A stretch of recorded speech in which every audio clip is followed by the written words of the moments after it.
Sobat Smart, kembali lagi di aku channel Matematika 3 2019. Nah, pada kesempatan ini kami akan menjelaskan materi mengenai daerah integral. Sebelumnya, kami akan memperkenalkan anggota dari kelompok 1. Perkenalkan, nama saya Rahmat Darmawan. Di sini saya akan menjelaskan materi mengenai daerah integral. Dan rekan saya, Assalamualaikum warahmatullahi wabarakatuh. Saya Radita Rahma akan memaparkan dua subjudul di sini, yaitu yang pertama adalah ring dengan elemen kesatuan dan yang kedua adalah ring tanpa elemen pembagi nol. Assalamualaikum warahmatullahi wabarakatuh. Saya Elisitra Purnama Purba akan membahas mengenai sifat ring komutatif. baik teman-teman, sebelum kita menyaksikan video pembelajaran berikut ini, ada baiknya kita membacakan basmalah. Bismillahirrahmanirrahim. Baik teman-teman, untuk mempersingkat waktu, marilah kita menyaksikan video pembelajaran berikut ini. Baik, saya akan membahas tentang ring komutatif. Ring komutatif, suatu ring dikatakan komutatif atau abelian bila pada operasi perkalian multiplikatif terpenuhi sifat komutatifnya. Secara singkat akan dijelaskan syarat dari ring komutatif pada definisi berikut. Suatu struktur aljabar dengan dua operasi biner penjumlahan dikatakan suatu ring komutatif abelian apabila A. Ring pertama, R. Penjumlahan merupakan suatu grup komutatif.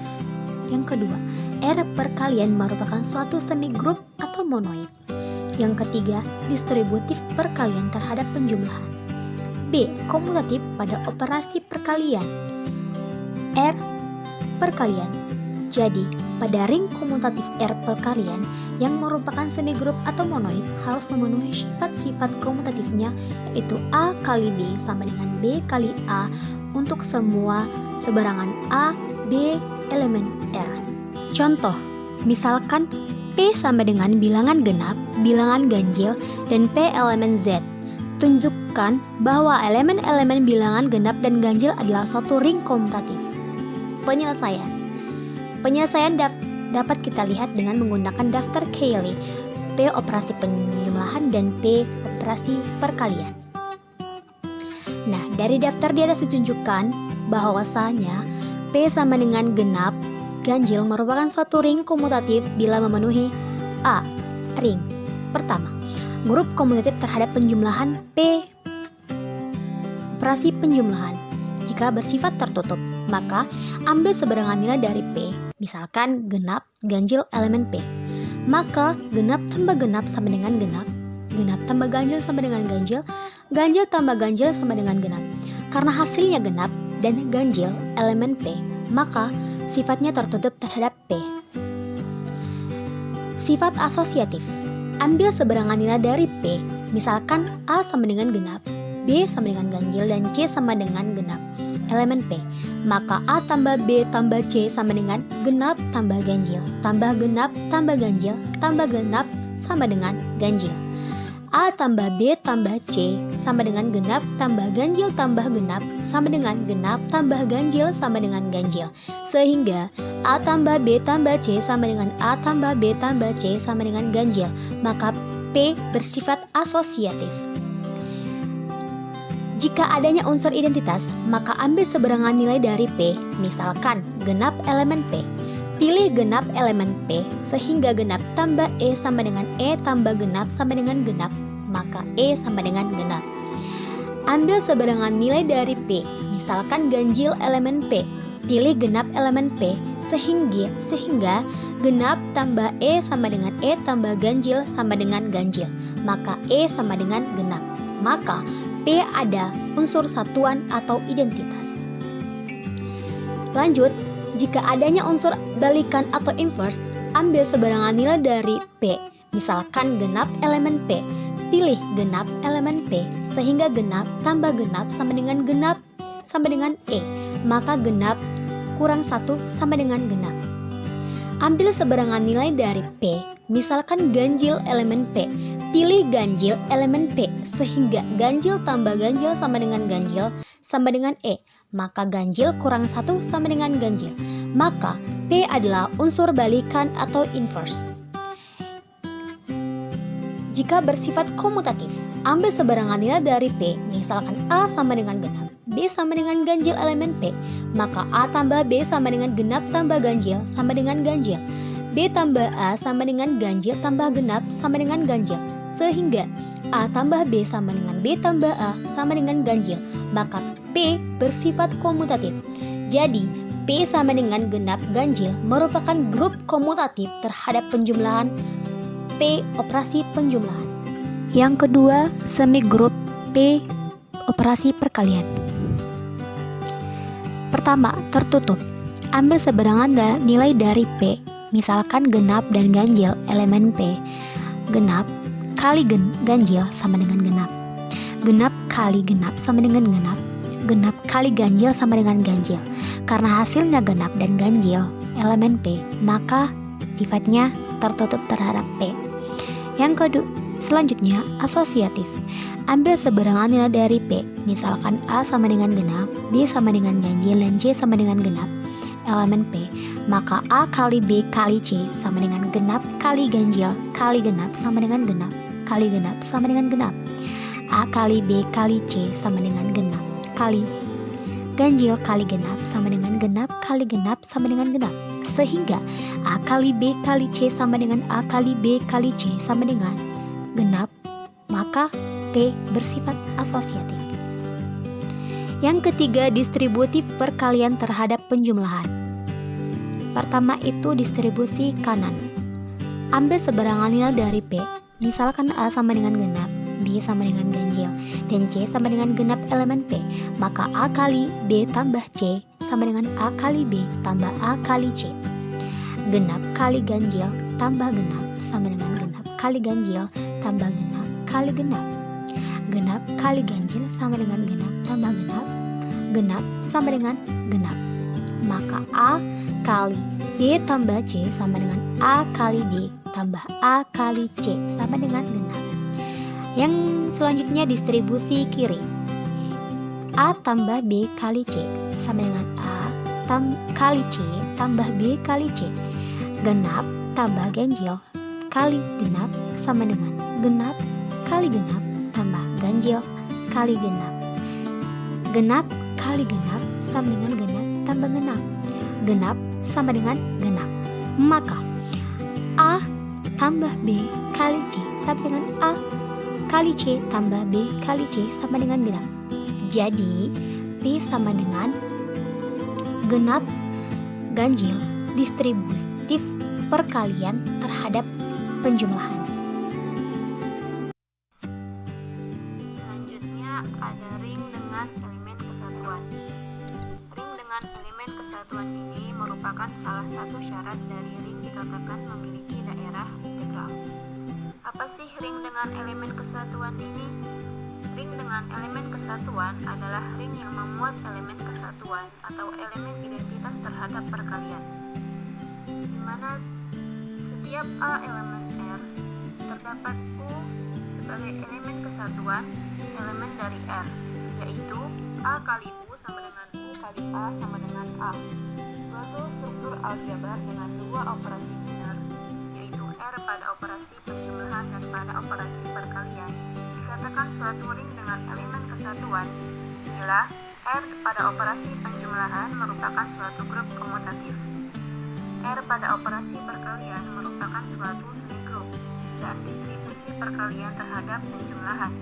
Selain itu, memuat elemen kesatuan pada operasi perkalian, misalkan R adalah ring dengan elemen kesatuan 1, yaitu terdapat 1 R elemen R, hingga untuk setiap R elemen R berlaku R kali 1 R sama dengan 1 R kali R sama dengan R. Oke, kita masuk ke contoh. Di sini diketahui P adalah bilangan genap, bilangan ganjil adalah merupakan ring.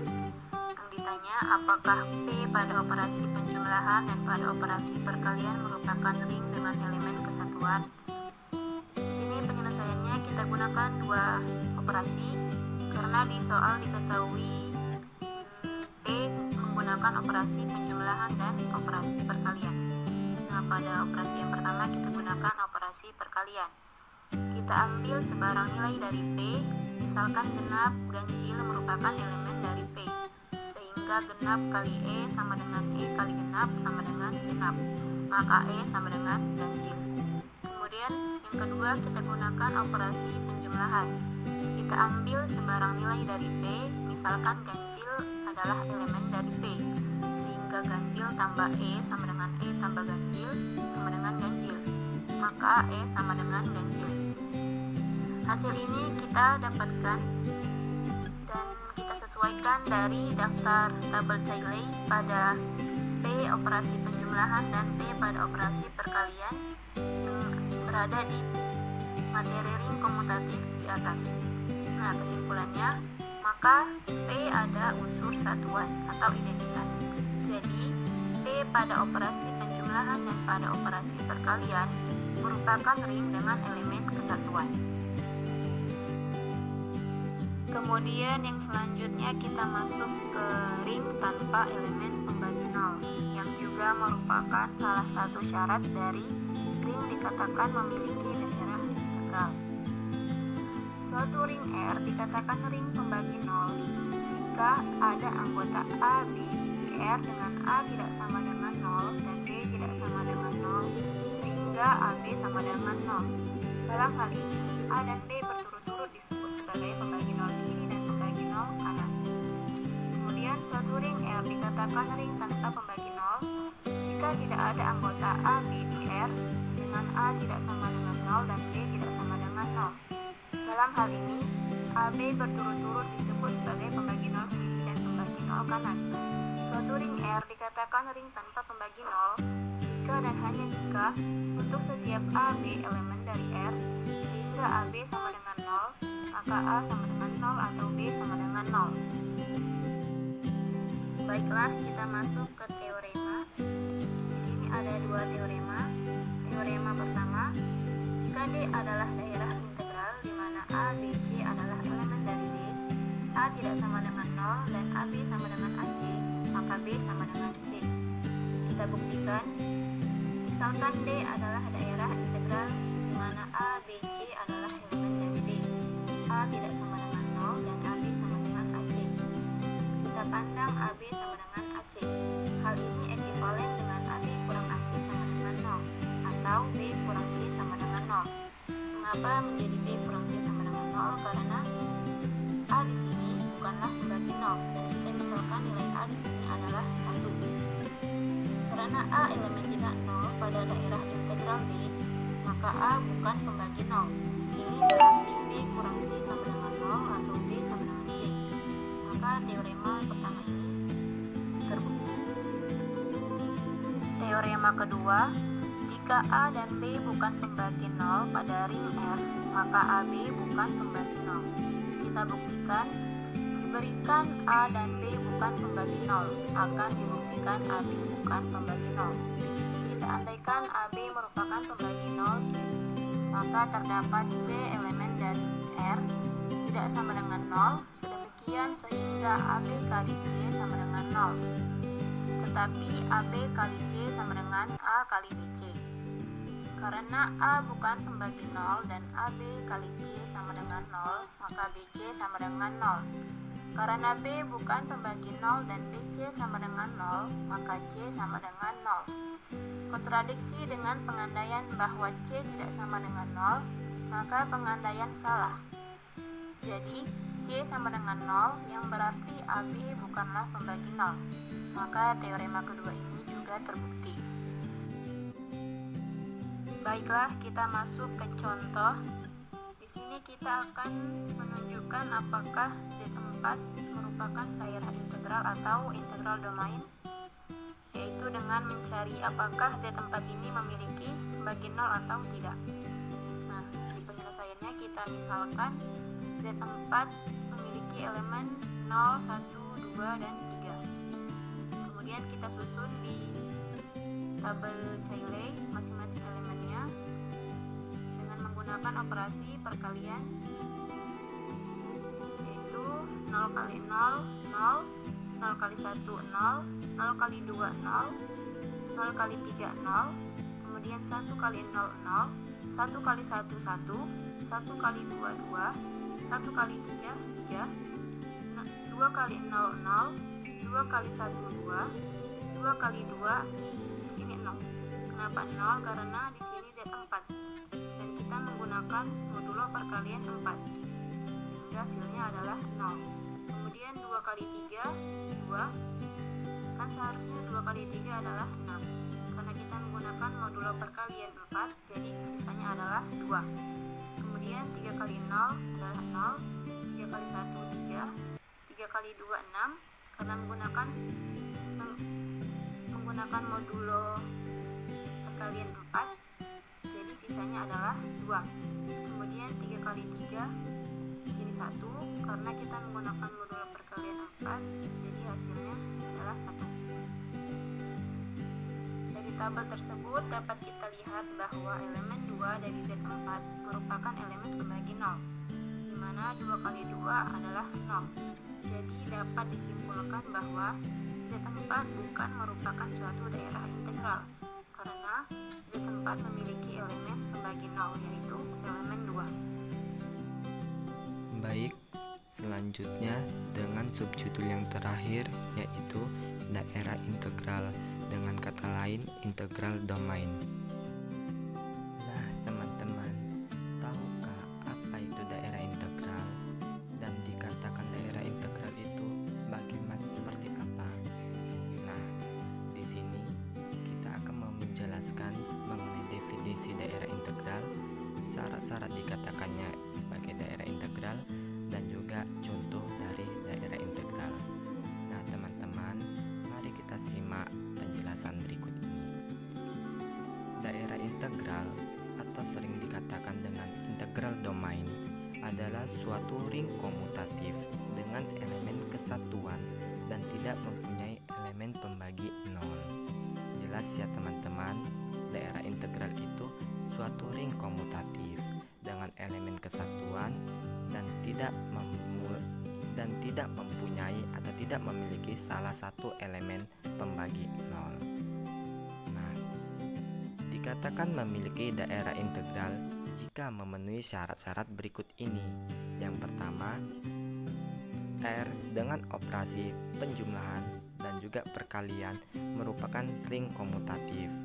Yang kedua, R dengan operasi penjumlahan dan operasi perkalian memiliki elemen kesatuan. Dan yang ketiga, R dengan operasi penjumlahan dan perkalian tidak mempunyai pembagi 0 atau tanpa pembagi 0. Nah, dari ketiga syarat ini sangat jelas ya teman-teman. Baik, kita akan masuk ke contoh soal sebagai berikut. Tunjukkan bahwa Z2 dan Z3 merupakan integral domain. Nah, teman-teman, dari soal tersebut kita diminta untuk menentukan Z2 dan Z3 itu merupakan integral domain atau daerah integral. Nah, langsung saja ya teman-teman, kita selesaikan. Yang pertama, Z2. Dari Z2 ini kita ketahui bahwasanya memiliki anggota yaitu 0,1. Nah, kita sekarang menyelesaikan dengan bantuan tabel Kelly dengan Z2 operasi perkalian. Maka dapat kita tuliskan elemennya yaitu 0, 1. Nah, untuk mengisi baris pertama yaitu dengan kita kalikan 0 kali 0 sama dengan 0, 0 kali 1 sama dengan 0. Untuk baris kedua, 1 dikali 0, 0, dan 1 dikali 1, 1. Nah, teman-teman, dari tabel di atas kita lihat bahwa tidak terdapat elemen pembagi 0 pada Z2, sehingga dapat disimpulkan bahwa Z2 merupakan daerah integral atau integral domain. Kita lanjut ke Z3 dengan cara yang sama. Z3 kita memiliki anggota yaitu 0, 1, 2. Dengan bantuan tabel Kelly dengan Z3 dengan operasi perkalian kita selesaikan yaitu dengan mengisi baris pertamanya, yaitu 0 dikali 0, 0, 0 dikali 1, 0, 0 dikali 2, 0. Kita lanjut ke baris kedua. 1 dikali 0, 0, 1 dikali 1, 1, 1 dikali 2, 2. Kita isi baris ketiga. 2 dikali 0, 0, 2 dikali 1, 2, 2 dikali 2, 4. Nah, kenapa di sini 1? Kita lihat teman-teman bahwasanya 4 modulo 3 itu sisanya yaitu 1. Nah, sehingga dari tabel di atas kita lihat bahwa tidak terdapat elemen pembagi 0 pada Z3, sehingga dapat disimpulkan bahwa Z3 merupakan daerah integral atau integral domain. Nah, sekarang teman-teman, untuk mengukur pengetahuan kita seberapa jauh pemahaman kita, di sini kami memiliki 3 soal latihan. Nah, silakan teman-teman untuk dicoba mengerjakannya di rumah ya. Inilah video pembelajaran mengenai daerah integral. Semoga video pembelajaran ini dapat bermanfaat serta menambah ilmu pengetahuan kepada kita semua ya teman-teman.